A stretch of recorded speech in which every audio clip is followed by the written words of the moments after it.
the analytics and quantitative side of things can only tell you like what is happening on a website. So if you want to understand the why of it, that's why you need the qualitative side of things. So like customer surveys, on-site polls, user testing, like these are the kind of methods that you need to fill in the rest of the story. You're listening to Copy and Conversion, where we share expert strategies to grow your business using the power of compelling sales copy. You're about to learn from the best minds in marketing how to be more persuasive, make more sales, and increase your impact with copywriting. And now your host, Brad Wages.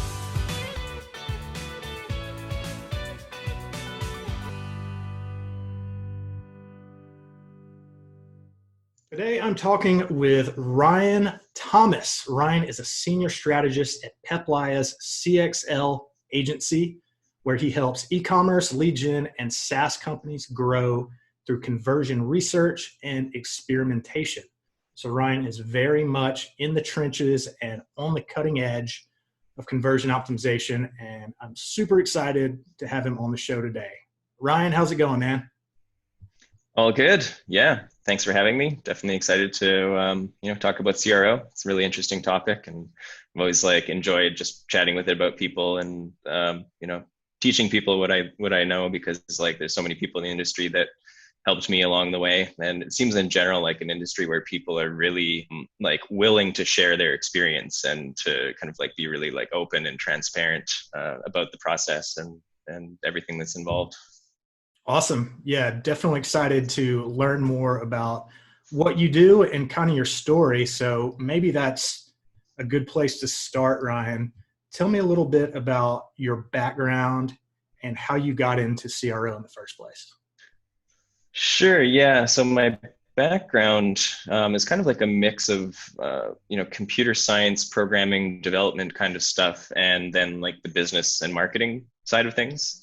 So at university, I studied a computer science business option program. So it was basically both of those. I would kind of bounce back and forth, focus on the computer science stuff for a while, and then get super into the business and take all the business courses that I could, and then get back into the programming side of things. So, in a way that kind of set me up pretty good for CRO, but that was much further down the line. So during university, I got involved with a company called Mosaic, which did tactical marketing programs for big brands, Fortune 500 companies.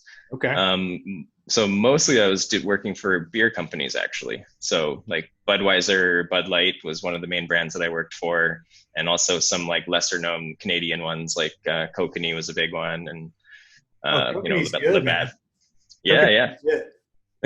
Nice. Didn't think you'd know about that one. Yeah, they're good. Yeah. And then some more international ones like Stella Artois and stuff. They were all kind of under the same umbrella of companies. So it was kind of cool to work with them. And the cool thing about it was this wasn't just boardroom theoretical marketing. This was front lines, the customer experience, out at community events like music festivals or rodeos or soccer tournaments, stuff like that. And then also in liquor stores or pubs and clubs, doing actual promotions where they're trying to create a fun and positive and memorable experience for the actual customers. So right on. Also a pretty good lead into CRO, where the customer experience is completely centric to the whole thing. Yeah, definitely. So let's talk about CXL. Yeah. Conversion Optimization Agency, started by Peplaya, who's one of the thought leaders, I guess you could say, in the realm of CRO. When did you start working at CXL, and tell me a bit about what you do kind of on a day-to-day basis there? Yeah, so working with CXL was just about 3 years ago. And what led to that was actually taking the CRO certification course with you, actually, which is how we met. So people might not know that. And before that, it was a much longer period of just following Pep as he was building the business. So I think I started following him shortly after he started blogging about conversion optimization, and kind of slowly learned some of the concepts involved in CRO, but I never really had a high volume website where I could apply any of that stuff. So then when it came time to like actually want to like specialize in CRO, and then the course came up, and there was like a special coaching version of the course where we got to learn from PEP directly rather than just watching online courses and stuff like that. So I thought it was a good opportunity to bring my kind of loose assortment of skills that are all really good for CRO into like actually learning how to do it properly. And then that led into actually getting a role as an optimizer with the agency side of the business. So it's pretty lucky there. Not a lot of people get to go from 0 to 60 so quickly in the industry.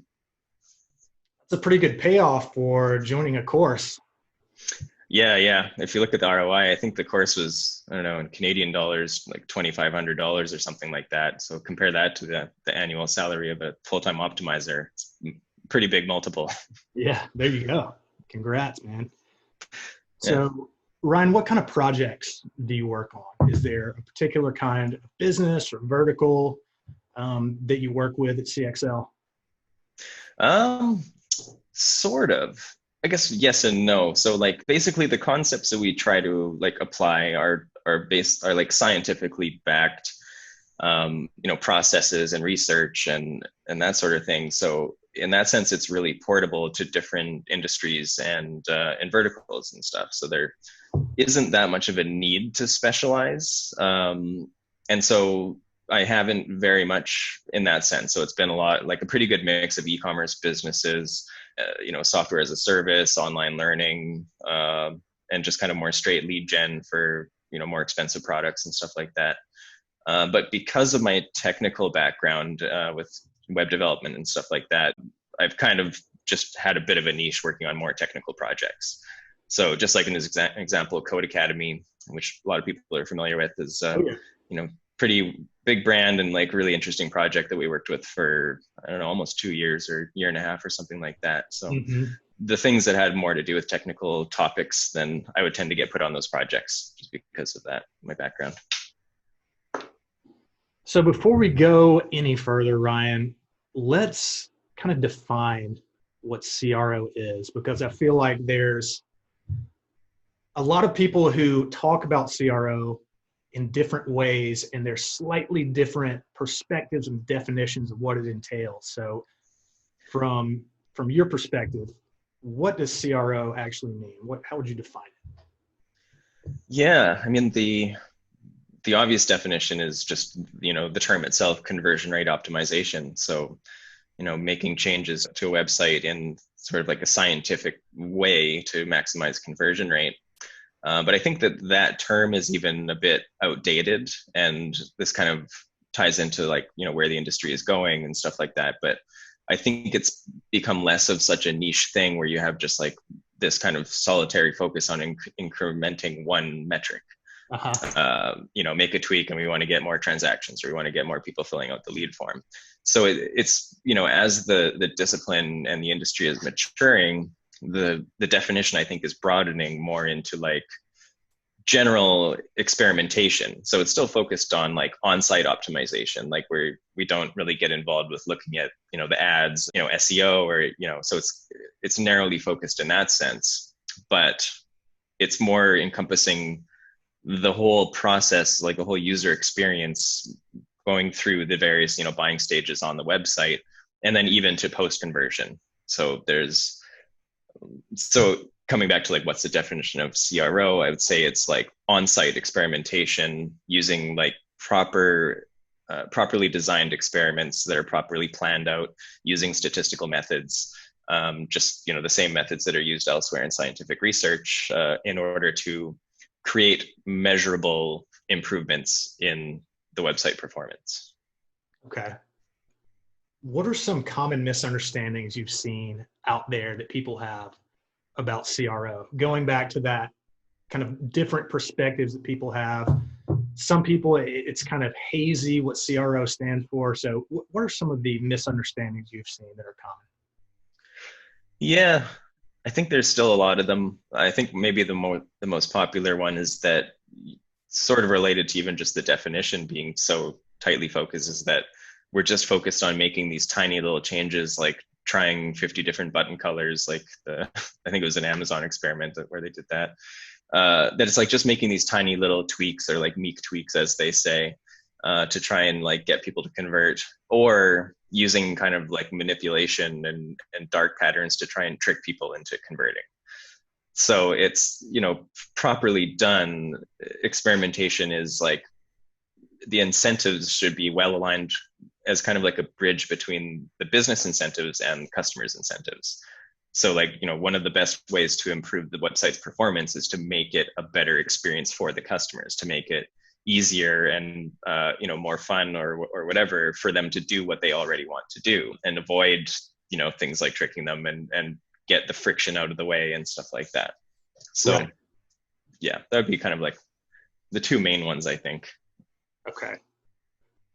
Do you ever work with clients and they sort of have like a preconceived notion about the kind of experiments they should do, and you have to be like, whoa, back up. We have to start with the process. We have to start with the research. So I feel like that's one thing that I've seen is people think, like you said, buttons. They jump to, oh, we need to test the buttons, or we need to test XYZ. And it's like they're putting the cart before the horse. And it's like yeah, step-by-step process, right? Yeah, there's a pretty common thing with clients, and I think one of the main things is like the hippo problem. The highest paid person's opinion tends to dictate things too much, and this happens even when we get involved with the client. We've gone through an entire sales process to tell them exactly what we do, how we approach it. They're paying good money for this program, and then once we get in there, there's just people from different departments or from higher up just throwing ideas in there, like, we want to test this, we want to test this thing, and usually it's because they saw their competitor do it. They're like, our competitor's doing this one thing on their website, we want to do that as well. So at least they want to test it. Like, that's a win in itself. They're not just like trying to roll out those changes. But the idea of either best practices or just copying competitors is sort of one of the main things that is difficult to work with. And so there's often like a training process in the beginning of like, trying to get like, because if you want to balance that with, maximizing the reach of the CRO program. So we want these ideas coming in from different departments and from different stakeholders, but we need to like filter those through the process and prioritize them and get them involved in just even that process of prioritization, so that they understand why, like, okay, sure, that's an interesting idea, but we have these other ideas that are backed by research, or for whatever reason are higher priority for us to run with right now. Yeah. Yeah, I know exactly what you mean. I experienced that myself. Mainly what I create for my clients is copywriting. Like sales page, landing page, whatever it is. And I share it in the form of a Google Doc, right? And sometimes it'll be early in the process and they want to see what I've created. And I'm like, sure, just to give them a sense, even though I'm still working on it, still in process. And there will be notes and edits from like 4 other people who weren't even in the original conversation. I'm just like, yeah, what am I supposed to do with that? So yeah, it's always it's a fun and interesting part of client work is dealing with that. Totally. Yeah, I had a similar case where we were putting together the plan to run a customer survey, and we have a lot of a lot of really good reasons for the way that we ask questions and which questions we ask. And it's not just stuff we came up with. Like, this is drawing from like the experience of very skilled people in the field, and people like, say, Alice Ayerts, who like she focuses on that almost exclusively, like how to like ask questions for qualitative research, how to do user testing, like all this kind of stuff. And so we learn from these people, and we understand the psychology, and we have specific things we try to avoid doing, like avoid leading the customer too much, trying to get open-ended feedback.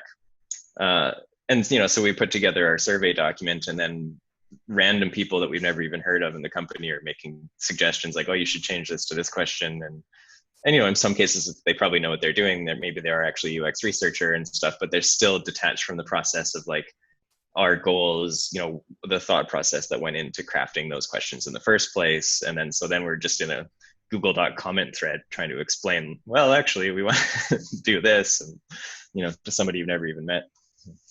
Yeah, and it ends up making everything take twice as long as it should have. But that's just the nature of the beast, right? Client work. Yep. Part of the deal. So Ryan, let's talk about your process. I know CXL has a framework that they use. They even share that. PEP has shared that widely on the internet. Um, and I'm sure you probably have your own more in-depth, more maybe customized day-to-day process that you use with clients. So I'd love to learn a little bit more about that. Like, where do you start? What's step one? What's step two? And what's kind of the high-level overview of what your CRO framework looks like? Yeah, I mean, it always starts with research, but you can even kind of back it up a bit from there. So, like, the beginning of the client engagement before you start doing any research is you need to like understand what the client's goals are, and like, what's their experience with experimentation, what's the status of their experimentation program currently, how mature is it, how diversified is it within the organization, like what's the culture of experimentation like. So that's like accomplished through like a client intake survey and then like a CRO maturity audit.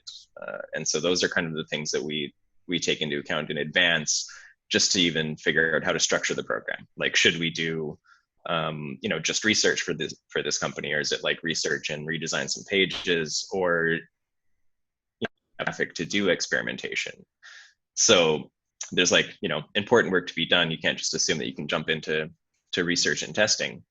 Although many people do that. Some people just jump right into testing without research, which is much worse. So but once we have those things figured out, and assuming that it's like our most typical engagement with a client is that like a round of research, like a deep dive into multiple data points that is used to build out a testing roadmap for an experimentation program, like ongoing monthly retainer type of thing.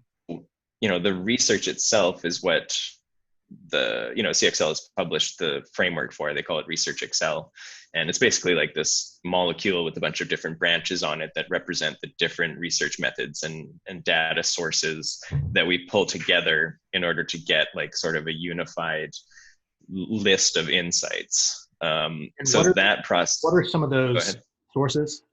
What are some of the specific points on that graph, that molecule? Yeah, so it's like a balance of qualitative and quantitative research. And both are kind of equally important and they work really well together. So on the quantitative side of things, you have like analytics. So like there's kind of two or maybe even three, depending on how you look at it, different aspects to just analytics research. So the one would be like a technical tracking type of focus. Like it's actually like not uncommon to get pretty far into a research project and then realize that something that you thought was user behavior was actually just a tracking anomaly. So something wrong with the way that the analytics is set up, and it's making it look like people are accessing this page tons of times, but maybe the snippet was loaded twice on that page. So numbers are just being inflated or something like that. So it's important to look at that early on, like have a good look at the tracking and do an audit just to make sure that things are set up properly. And then also that they're making as much use out of their analytics platform as they should be. So there's like a lot of features in Google Analytics that are very powerful, but out of the box, when you just install the snippet, none of that is set up for you.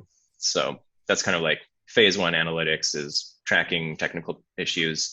And then there's conversion focused analytics audit. So this is like a more thorough process of like looking at the user journey from, where they came from to landing, the behavior that happens along the way, like, different events that can happen, interacting with different elements, using site search, that kind of thing. And then all the way through to the actual conversion or exits if they exit before that. And, finding drop-off points is a really kind of good initial thing to look at, to drill into more, to understand where you can make improvements that will actually move the needle and increase conversions. So that was a sort of long-winded explanation of analytics, but other quantitative sources are things like heat maps, scroll maps, mouse tracking. So people don't really think of that as quantitative because you're not really looking at numbers, but it is like a bunch of aggregated data on where people are clicking and stuff. So it's like in practice, it's almost more qualitative because you look at a heat map and you're like, okay, people are spending more time over here. Like, this thing is drawing their attention and their clicks and stuff like that. Do you guys have a particular like tool that you use for heat? Well, Hotjar is the most common because it's pretty good, um, pretty inexpensive, and easy to get up and running and stuff like that. But we don't. We try to be as tool agnostic as possible, and kind of have to be like when you're in an agency setting working with dozens of different clients who have varying tool stacks, and we want them to own their tools. So even if we're recommending something, we just try to act as like a neutral advocate. We're not like we Right. don't have a horse in the race or anything. So we can work with anything, but Hotjar is by far the most widespread one. Next, most popular would probably be like VWO. Like if they're using that as their testing platform, Yeah. then that also has pretty good heat map functionality baked in. Okay. And also you can like, if you're running a test, you can see heat map comparative between control and variant, which is like really useful as like getting more insights into a test. While we're on the topic though, PageSense, so like Zoho, they have a testing tool called PageSense, and it also has heat map functionality, and it's actually more sophisticated than I think any other one that I've seen. So it's like a lot of heat map tools just like create like a pixel grid image, like they actually use just like basically a screenshot or a snapshot of the page, and then Yeah. just overlay the click data on top of it. Yeah. But it's pretty limiting. So like you can't see, say you have like a drop down menu or hover effects and stuff like that. Like you really can't tell if they're interacting with things or with those things or how they're interacting with them. But whereas like PageSense there's other tools that have done this, but I can't remember them off the top of my head. It's actually like the HTML element that is like the clicks are associated with. So like there's even like a browser extension where you can look at the live site and then you see the click data overlaid on something. So if you open up a menu, Oh, you'll that's see cool. the clicks on every single menu item and stuff like that. That's super cool. Yeah. Actually, I discovered Zoho pretty recently. They're actually an Austin company. Um, Oh yeah, yeah. They have an office there. Yeah. and I signed up for one of their services for social media. So they've got like a whole suite of Yeah. different apps for marketing and optimization and stuff. So Yeah. Yeah. I know one of the product managers, and he's based in Chennai, India. And there they have like one of the biggest offices in that city. And they have over 5,000 people just in that one office, like working on product development and stuff. oh wow, so global Yeah. company. Yeah. Yeah. Pretty huge. They even host their own like conferences and stuff like that. Nice. Yeah. So Ryan, what are some of the biggest levers when it comes to optimization? Where's usually, I know all websites and all sales funnels are unique, but where are some of the best places to start if somebody wants to begin optimizing, initiate the process? Yeah. So it's, when answering a question like this, it's tempting just to jump straight to like, what are some actual things you can change to get some quick wins? And I'll touch on that in a bit, but it really comes down to like, the best way to have an impact is to actually understand the customer and the context. And so that again ties Absolutely. back to the research that you do. And I went into like quantitative quite a bit, but the analytics and quantitative side of things can only tell you like what is happening on a website. So if you want to understand the why of it, that's why you need the qualitative side of things. So like customer surveys, on-site polls, user testing, like these are the kind of methods that you need to fill in the rest of the story and like actually understand as much as you can, like what's going on in the customer's mind, like understand their actual motivations. Why are they wanting to do this in the first place? Why did they come to this website? What problem in their life are they trying to solve here? And then what are the roadblocks that happen to them along the way? Like both, physical, like, still digital, but I mean like friction points, like something is broken or there's something that's, just not working properly. It's like a weird customer flow, so Like, friction types of things. yeah, like the UX, the actual Yeah. interaction with the site itself. Yeah, exactly. And then the more psychological aspects. So like, what are the things that maybe they find confusing, or what are their hesitations, and fears, uncertainties, doubts, I think is the common way of putting it. But Yep, the FUDs. So So that's really like, if you can come to understand that, like understand what's happening on the website, understand why these things are happening, why the customers are making the decisions, what's holding them back, that's, that's going to set you up for success. Like that's, there might be some little things where you can, do some quick wins. Like one example is a lot of sites have sliders, like carousels on the homepage. Yeah. So hero area, it's the most important real estate on the website. And for whatever reason, the company can't decide what's the highest priority thing to put there. So they're like, let's just put 5 things there and just have them slide out of the way after a couple seconds. They're so annoying. Yeah. And so it's, it's distracting. And, the data from these types of things ends up showing that like the more things you put there, the less, it's totally logical, the less likely anyone is to see any of it or notice any of it, because they just can't consume all that information. So like one of the most reliable tests to do is to replace that with just static hero area that is focused on the actual value proposition of the product or service or whatever it is, and listing end user benefits written in customer-centric, reader-centric copy, not, we do this, it's, or just like bland, descriptive product copy, which is what everyone seems to go with these days, which I'm sure you as a copywriter see that all the time. Pretty much the default for Yeah. businesses out there. Yeah. Yeah. But even that, like I'm calling that a quick win, ditch the slider, go with value prop. But in order to know what to write there, and in order to know which end benefits are important to the customer, you need to have done that research first. So, Yeah. pretty much always comes back to that. Yeah, totally agree with that. I mean, I don't do CRO, but there's a lot of overlap, I would say, with what the kind of research that you do for CRO and the research that I do for copywriting. I take kind of a research-oriented approach. It's at least like any project that I do, at least half the time is going to be spent on research. And Oh, nice. Yeah. what I've found is the most effective kind of writing, the most effective kind of messaging is the messaging that your market is already using.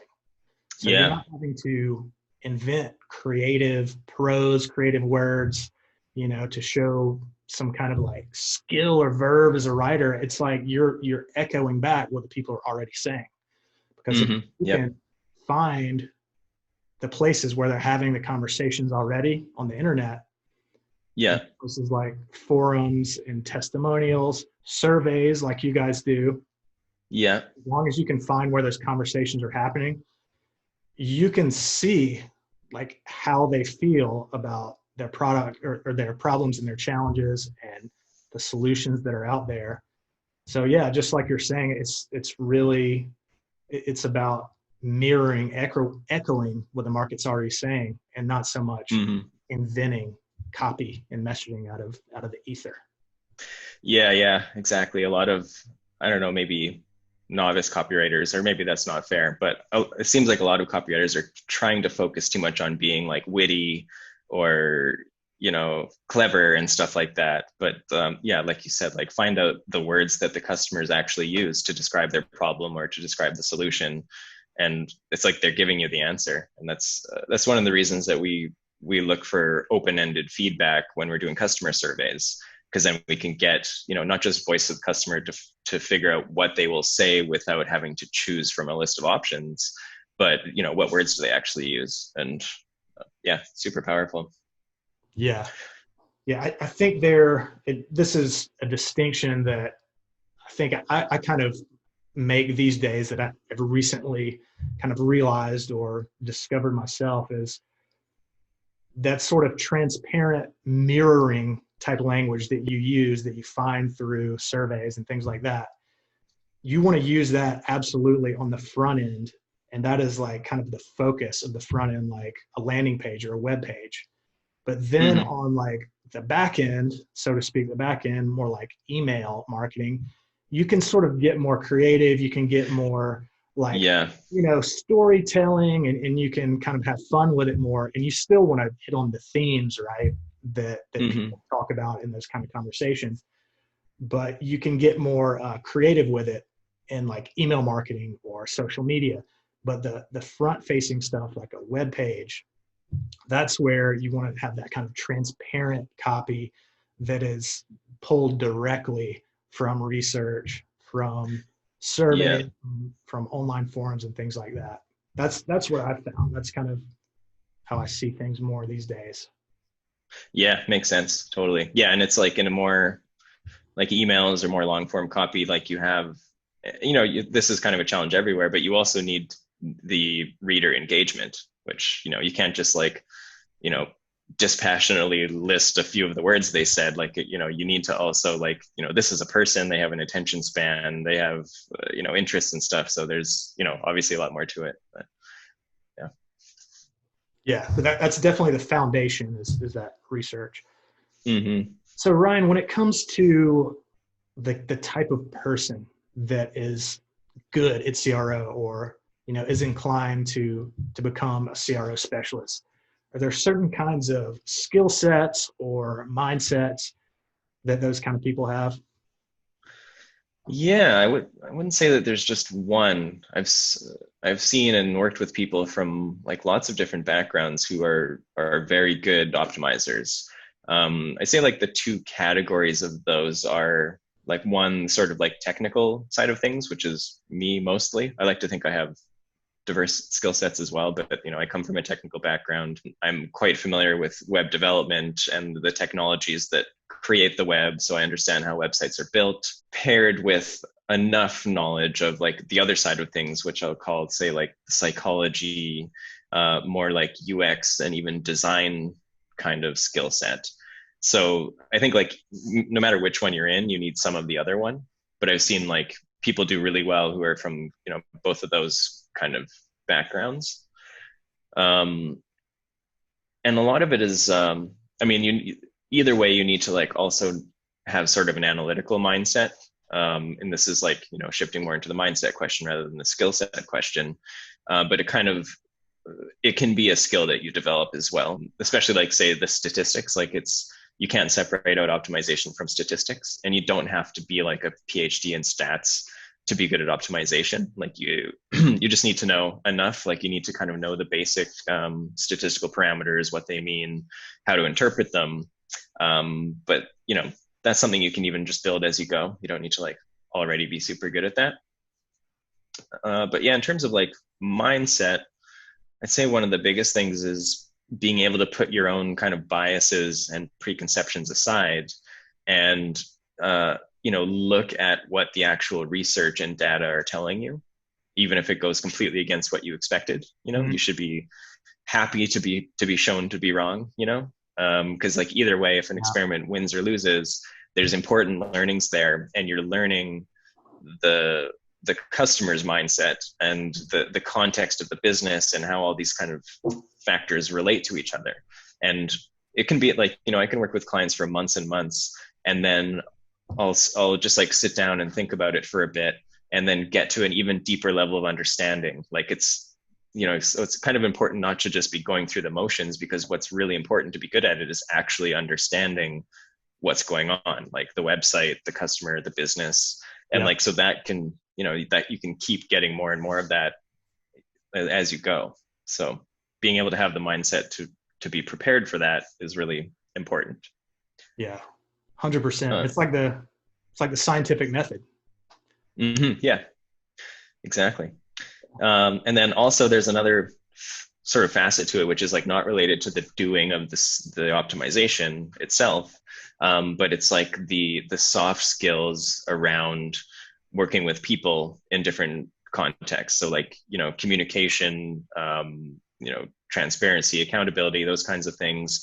Being able to navigate the politics of either your own organization, if you're like an in-house CRO, or if you're in the agency setting, all the different clients that you're going to work with. Like everyone's going to have different, org charts, different team setups, different sort of cultures when it comes to like experimentation. Like a lot of them will just like experimentation as an idea, but then when it really comes down to it, they're still super resistant to like letting you run tests, which happens like way more frequently than most people would think. It's like, So they hire CXL and then say, hey, wait, actually, we don't think we want to run any experiments.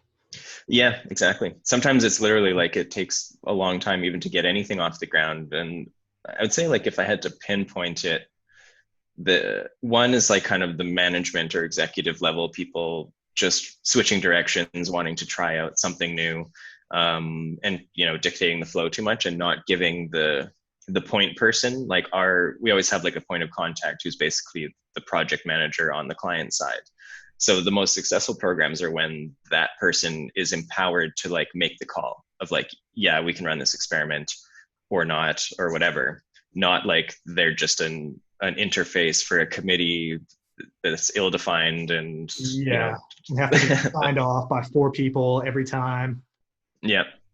And then the other kind of common roadblock that's tough to navigate is designers. So which I can understand, like if you have like a designer who has created the website, that it's like their baby, they put so much work into this and effort, and they've you know done a lot of their own research, they have good reasons, they created a whole branding, like visual identity and all this kind of stuff. And so I can understand where they're coming from, but they can be really, if they have too much pull in the experimentation program, and if they don't come from an experimentation background or mindset themselves, then they're going to be super resistant to anybody messing with their baby. Uh-huh. So it can take a long time to just be like, okay, we're just running an experiment. Like, I know it doesn't look exactly how you want it to, it's not pixel perfect, but we're just going to try this and then see if there's a business case to putting more resources into it. And like, and then once, if you can get through that cycle a few times of like, sure, this maybe looks a little bit ugly, doesn't look how you want, but the customers really respond to it. We have like a nice boost in conversion rate here. Now it's time to implement it, and they can do that final polishing when they implement it. So if you can get through that cycle and get them to kind of trust that, like, yeah, they're still going to have the final say when it comes to what gets permanently put on the website, then you can kind of gain some traction. But it's, these kind of sort of politics, internal and external, it's a big part of the success of the program. And so like having the skills to be able to deal with these situations, lots of different kinds of personalities, people with different motivations and different objections and stuff like that, it's super important as a skill set or a mindset. Yeah, definitely. And you're involved in the sales process too, right? Like bringing Yep. clients on. So those sort of soft skills are crucial. I mean, it's, the main Yeah, part of being able to sell is having that ability. yeah, and it's also really interesting doing both, like not just being sales or just being the practitioner, because if you're the one selling the project and then you're also going to have to do the work, I think it's a good way to kind of keep you honest as a salesperson. You're not going to sell them Yeah. something they don't need, because then when you're delivering that, you're going to be the one being like, well, we're not Yeah. getting results or or whatever You're it about on the is. line. You can't oversell it like Yep, exactly. most salesmen do. Not Hmm. implicating myself here or anything. I used to in a past life, past career. Okay. Yeah, it's interesting dynamic in that world. Yeah, I think it's good if incentives are aligned, and if you're the same person, then they're just automatically aligned. So yeah, you avoid that sort of separation. And then the other side of things is every experiment you do, it's another sales process. Like, it would be nice if it was so easy. Like, I sometimes envy people who do in-house experimentation where they just have the authority to be like, this is what we're doing. Yeah, We're running this experiment, and they get to make the call. And because for me, like every experiment I pitch, I have to communicate the background. Like, here's the research that went into it. Here's why we think this is a good idea. Here's why it's an opportunity. Here's the overall strategy that this tactic fits into. So it's, yeah, a lot of sales. Maybe I should have said sales as the other pillar of skill set that that makes a good optimizer. yeah, yeah. For any marketer, sales is Mm-hmm. definitely part of it. So, Ryan, what are some of the best resources out there for somebody who wants to learn more about CRO, whether that's books, courses, online content? Yeah, I guess I'm a little bit biased since I learned it from CXL. Um, well, I guess I would say I'm biased because I work for CXL, but I guess, looking at it the other way around is like I work for CXL because I learned from CXL. So, I initially learned from, Pep and the blogging, and as he built it, built at the CXL Institute, learned a lot from that. And then that led into wanting to take the course. And so that was like a really good resource. Like, I don't know of a better like CRO certification program out there. And then, the CXL Institute has grown since I started like quite a bit. And they've been adding like really high quality content from world-class practitioners in different disciplines and not specific to the CRO space at it's all. Amazing how many courses he's published on the website. Yeah. On the platform. Like, there's so many, and there's more like every week, it seems like. Yep. Yeah, exactly. So yeah, I definitely have to mention that as a good resource. There's lots of other ones out there though, obviously. Like, I don't have personal experience with them, but there's lots of like, even some of the same practitioners that do CXL courses, they do their own courses or for other platforms and stuff. So, generally speaking, online courses are really good, because this is not the type of stuff you can learn in a university program. Like, you can learn some good like general marketing concepts and business and stuff like that, psychology in university, which is great to have as a background. But when you're trying to do like leading edge stuff like this, then you need stuff that was published, within the last year or two from people who are actually doing it, not just, people talking about it from a theoretical perspective. So, but yeah, other than like the online courses, I didn't personally learn a lot of my CRO stuff from books, although I did have like a general interest in psychology, for a long time. But I think like the one that was pretty influential there was like Thinking Fast and Slow by Daniel Kahneman, which is like just a really good kind of like concise listing of a lot of the like cognitive biases and, psychological patterns and stuff like that, which is, you don't want to like misuse these, obviously. Like, it's pretty easy. The more you know about psychology, the more you can sort of venture into dark pattern territory and trying to trick people. But the same concepts can be used in like a white hat sort of way to just, help people accomplish what they're trying to accomplish on the website. So, and otherwise, in terms of books, also not specific to CRO, but I found a lot of value in, Steve Blank's work, like Lean Startup and 4 Steps to the Epiphany. Oh yeah. And yeah, it's like, pretty well known in the marketing world. But that, for me, that was like a really good lead into CRO, because like one of the concepts that he talks about quite a bit is the like getting outside the building concept. So like, you have your team, you have all your ideas, you do your brainstorming and, even research and stuff like that. But until you actually get your offer out in front of people and so you see how they react to it, it's just a bunch of like, theoretical stuff. And so I see like online experimentation as like just a microcosm of that concept. Because like, if you're just a web designer, a web developer, and you just get to build something and launch it, and then that's it, you don't have this kind of extra constraint on like actually having to test it. So when you're, formulating ideas in like a more granular way, putting them out there in experiment, then, you get your answer really quick. You're getting outside the building. The customers themselves are telling you, what they think of your idea. And you do that over and over and over again. So it's, so yeah, those kind of general startup ideas I found was like a good kind of basis for experimentation, just because of that kind of interplay. Yeah. Very cool. I prefer working with clients who test what I send them, test the copy. Not all of them do. It's probably a minority of the clients that I work with do. But I like knowing that it's working and that it's having an effect. Totally. They're totally happy enough just to like get the copy, get the work, and publish it. And they say, hey, it looks great. We're going to roll with this. But the people who are always like innovating, trying new things, experimenting, that's when you really learn. And that's when your understanding of marketing gets better and better. And that's what excites me. So. Yeah. And like copy experiments, from my experience, tend to be pretty good. Like if I had to choose, copy versus like design, go with copy every time. Like if you can, like we discussed before, tweak the copy, use the words that they use, understand where they're coming from, their motivations, like those tend to be really good experiments. And even like just something as simple as button copy. If I had to pick like one kind of low hanging fruit experiment to run, it's think about the button copy, because like so many websites will just go with get started, and no matter what stage they're at in the funnel, it's like on the homepage, okay, get started, gives you no idea of like how many steps are after that, what is the next step, it's like so uninformative. So Yeah, good point. Ryan, what do you think the future of CRO looks like? How is it changing?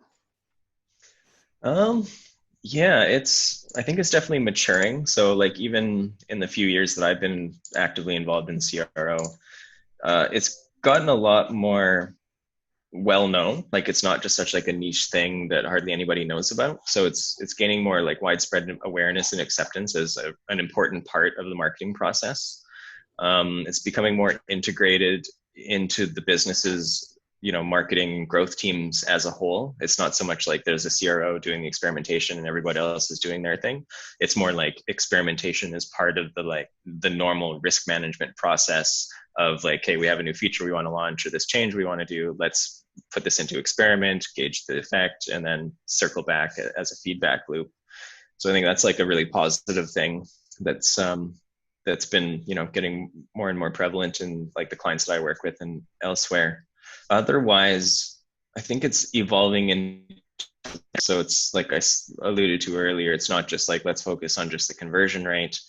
It's more like running experiments and then looking at more down funnel long-term metrics. So if you have like a subscription product or something and you want to experiment, maybe you can get lots of people to convert right away, but then that increases refund rates. Or the people that subscribed in this experiment, they only continued for 2 months and then quit or something like that.